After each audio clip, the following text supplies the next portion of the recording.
Galla Water by Robert Burns. This is set in the scenery of an older ballad from an event from 1575. It's called the Dowie Dens of Yarrow. I call it the Rose of Yarrow. I put it up a couple of days ago. And the story of that is the Rose of Yarrow is being courted by 9 lords, and her family would like her to marry up, but she's in love with a servant lad from Galla. The town of Galla is also a river, as Yarrow is a parish, and a town also a river or a water. So the father says, well, he has to fight the 9 lords, and whoever wins will win the hand of my daughter. So he goes to meet them in the Dowie Dens, the mournful dens of Yarrow. Grim area, probably very dark, sort of ravine. And they're waiting for him there, and he's fighting well. He's kicking ass. He's in love. He's inspired. And kills some of them. And then her brother springs out from behind a bush and runs his body through the back. Murders him, and they drag him out and they throw him into the water. And she goes out and finds him after searching the forest, throws him over her horse, and goes back and tells her father, a better lord was never born than the lad I lost in Yarrow. So it's the same theme in the song. She says there's a secret one. Though his daddy wasn't a laird, he was no landowner or squire. And though I hae a meikle tocher, though I have a large dowry, he's rich in kindest, truest love. There's braw lads on Yarrow breeze that wander through the blooming heather, but Yarrow breeze nor Ettrick shores can match the lads o' Galla Water. But there is a secret in Aboon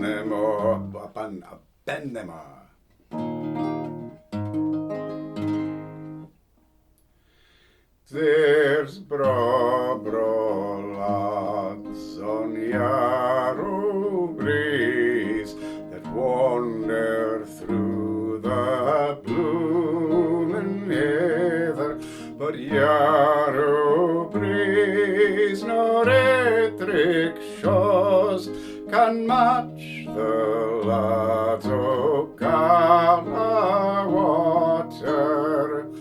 But there is a secret in Aboon better, and I'll be his and he'll be mine, the bonie lad o' Galla Water. Although his daddie was nae laird, and though I hae a meikle tocher, he's rich in kindest, truest love, the bonie lad o' Galla Water. It ne'er was wealth,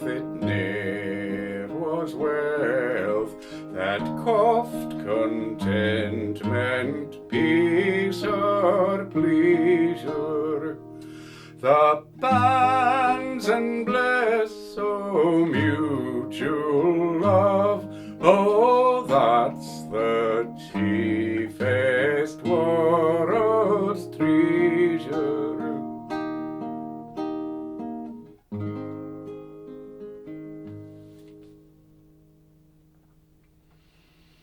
So, what George Thomson, publisher 2, did was he rewrote the lyric.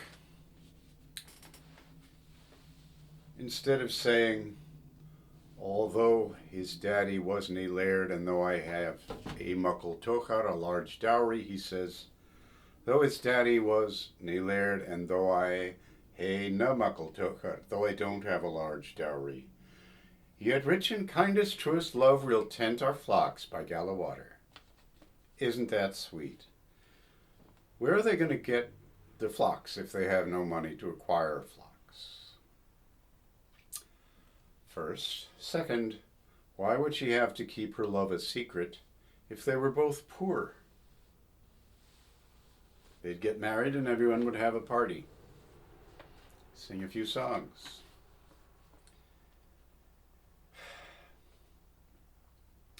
So, the tune was published in the Scots Musical Museum, number 125, with the old lyric from David Hurd's Ancient and Modern Scots Songs.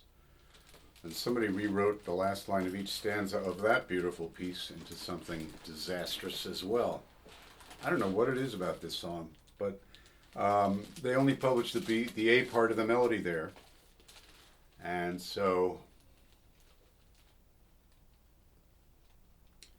George Thomson sent the castrated melody lyric and the truncated melody, castrated and truncated. There's half of a bull here.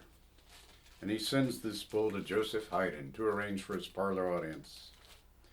Now, James Kinsley, who is supposedly Burns's definitive editor, who had his limitations, I'll tell you, he quotes Thomson's letter to Burns. Here's Thomson. It strikes me that Haina is preferable to Hey meikle tocher, unless you have a particular person in view who, though rich, gave her hand to the lad of her heart. This says Thomson's note on manuscript, apparently accepted by Burns. Is there evidence that it was accepted? No. And then he says the changes, yet rich and kindest, truest love will tend our flocks, though entered on the manuscript in Thomson's hand, make a better link with the sentiment and are probably Burns's own. I don't think so. Here's the older lyric. I'll tell you. It's very beautiful, actually. Braw lads of Galla Water, O braw lads of Galla Water, I'll kilt my coats below my knee, and follow my love through the water. Say fair her hair, say brent her brew, say smooth her brow. Say bonnie bluerine, my dearie, say white her teeth, say sweet her mouth. I often kiss her till I'm weary.